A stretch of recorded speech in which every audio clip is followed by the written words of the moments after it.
I'm Maria Dalton, about to turn 27 this year, and I've been happily married for 5 years. My son, Martin, just celebrated his 4th birthday. Initially, I worked full-time after tying the knot, but now I balance part-time work at the same company. My husband, Kevin, is 30 years old, 3 years my senior. Our journey from dating to marriage was initiated by Kevin's passionate advances, but post-marriage, I observed the shift in his demeanor towards a more domineering side. Kevin has a 20-year-old sister named Jane Dalton, and their age gap seems to contribute to a somewhat indulgent relationship on Kevin's part. Before marriage, I didn't mind Jane's frequent visits and assumed they got along well. However, after tying the knot, I started noticing changes in her behavior. Jane often drops by unannounced, at any time, and expects to be served without ever bringing a token of appreciation. Kevin, rather than addressing the situation, expects me to accommodate her demands. Jane acts as though I'm invisible, addressing only Kevin with a casual "brother, I'm here again." Despite not preparing for an additional guest, I end up serving dinner to Jane. Kevin, instead of understanding, blames me aloud, insisting I should have been more considerate. Despite Jane's verbal apologies, it's evident she relishes Kevin's preferential treatment. Left with leftovers, I prepare my own meal while Kevin and Jane continue their chat on the sofa, leaving the dining table messy. They never acknowledge Martin or me, treating us more like hired help than family. One evening, as I'm about to take a bath with Martin, Kevin interrupts, loudly instructing me to buy a cake for Jane. Despite it being late, Jane insists on having it immediately. Kevin blames me for delaying, and, feeling compelled, I reluctantly head to the cake shop with Martin in tow. Overhearing their conversation, I learn they're criticizing me for being inconsiderate and questioning the decision to marry me. Meanwhile, Martin, though unable to grasp the words, senses tension in our relationship. Suppressing my emotions, I ask him about his cake preference, and he cheerfully requests one with lots of fruits. Our trip to the cake shop was filled with discussions about cakes, momentarily pushing aside Kevin's earlier words. Martin and I arrived just before closing time, fortunately finding the cake Jane desired. We purchased 2 cakes, including the fruit-loaded one Martin wanted. Back home, I served the cakes to Jane and Kevin, then prepared Martin's cake and headed to the dining room.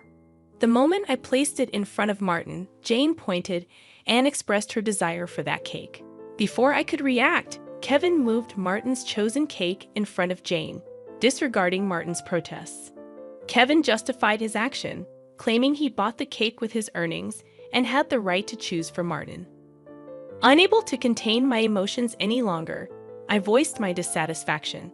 In response, Kevin threatened with divorce. Martin, who had stopped crying, anxiously held my hand and then, after some thought, said, "Mom, I'd also love cake with strawberries on it.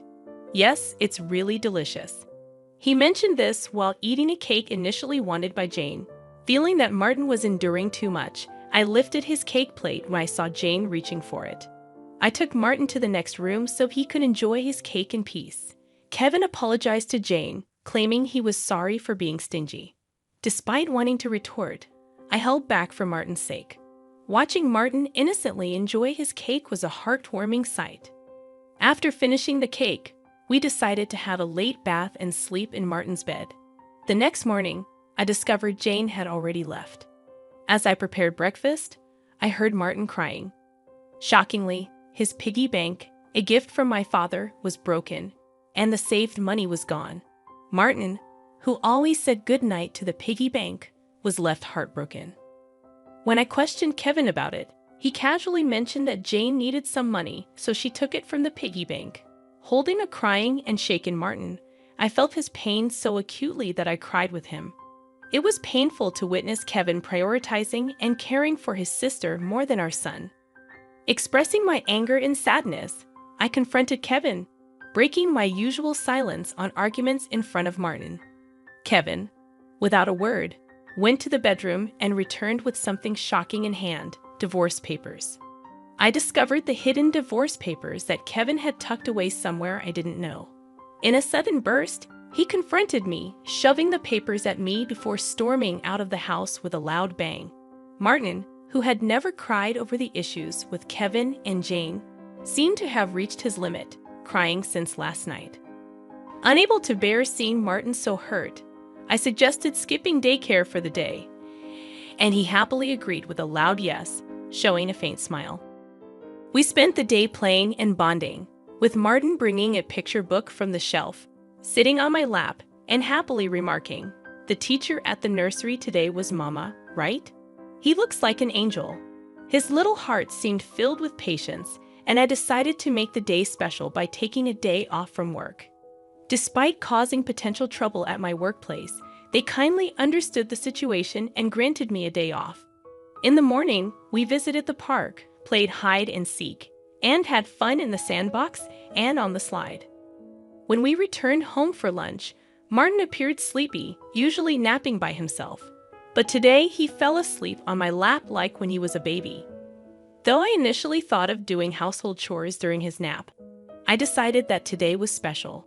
Instead, I allowed myself to be healed by his peaceful sleeping face and gentle breathing. However, my serene moment was abruptly interrupted by a noise from the entrance, indicating the front door had opened. As it wasn't Kevin's usual time to come home, I became suspicious and quickly hid in the bedroom closet, clutching Martin. A voice echoed through the house, and to my surprise, it was Jane. Trembling with fear, I listened as she searched for something, expressing frustration over not finding it. Jane then made a phone call, mentioning Kevin and discussing their unsuccessful search. After hearing her lock the front door and leave, I put Martin to bed and contemplated the strange events. I couldn't comprehend why Jane had entered the house and what they were looking for. Suddenly, Kevin seemed like a stranger, and I felt a mix of disgust and fear towards him. Swiftly packing essentials for Martin and myself, we headed to the station and took a train to my parents' house. Fortunately, their home was nearby, just 2 stations away. Although I hadn't contacted them beforehand, my parents sensed something from my expression and welcomed us without asking questions. I shared the entire ordeal with them, including my fear of staying at our house due to Kevin and Jane's actions. Upon hearing my mother's suggestion that Jane might have been looking for my belongings, possibly cash cards, I recalled my past experience as a successful CEO in the handmade goods industry. I had entrusted the company to friends when I decided to prioritize raising my child after getting married. Although I still worked part-time and communicated with the company from home, Kevin was unaware that I was still the CEO. I discovered the hidden divorce papers that Kevin had tucked away, suspecting that he thought I had a decent amount of savings. While I've mentioned to him that I still received some assistance from the company, I've deliberately kept the details about being the CEO and my savings private. This secrecy stems from realizing early in our marriage that Kevin struggles with managing money and tends to spend everything he earns. Kevin, at first, provided only $200 a month for food expenses and even suggested I quit my job to become a full-time housewife. However, with the financial strain of raising Martin and only $200 for food, I never agreed to be a full-time housewife. Eventually, he reluctantly allowed me to work part-time, and to ensure I wouldn't consider divorce, he had me sign a post-marital property waiver through a lawyer. Since Martin's birth, I used my savings for his nursery fees and clothes, as I've only received $200 for food. I've never asked Kevin for additional funds beyond the food budget, leading him to believe I have savings. Considering Jane's apparent need for money and Kevin's perception of my financial situation, they might be searching for my cash cards. I have a separate savings account dedicated to Martin, with a portion of my salary directly deposited into it each month. Despite their search, they won't find the cash cards, as I always carry my valuables. However, there's still an unsettling issue. Jane might be entering our house even when we're not there, and Kevin may be allowing it. Following my father's advice, I decided to store my valuables, including the cash cards, in my parents' safe. As I pondered their need for money, Martin approached my father, crying over his broken piggy bank and the shattered promise of saving up. My father, angered by Martin's story, vowed to call Kevin. My mother suggested finding out their purpose calmly, as Kevin's mention of divorce might shift blame to us, making the divorce more favorable for him. To ascertain their purpose, I decided to record their conversation, consulting a lawyer who was a friend of my father's. Returning home, I began cooking dinner, keeping my phone screen down to record secretly. Kevin arrived home, surprising me by immediately asking about my cash cards. When I questioned him, he gave vague answers, attempting to deceive me. When I remained silent, Kevin grew agitated and demanded all my part-time money for his sister. Refusing, I explained it was from Martin's savings. In response, he angrily pushed the signed divorce papers toward me, declaring that I was living off his money and didn't need to save for Martin.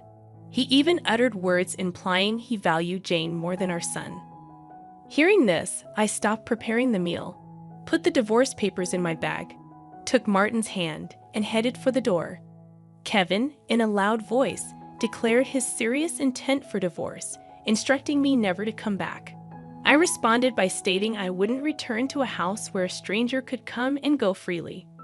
After leaving, I received numerous messages and calls from Kevin, which I ignored. Turning off my phone, I sought refuge at my parents' house, sharing the recording and divorce papers with them. Although I confessed to having no love or affection for Kevin, I expressed concern for Martin. My parents advised me to do as I pleased, acknowledging the potential emotional impact on Martin if a divorce were to occur. While grappling with the decision to divorce Kevin, Martin expressed his hunger. My mother, seeing my distress, kindly made him hamburgers, his favorite dish.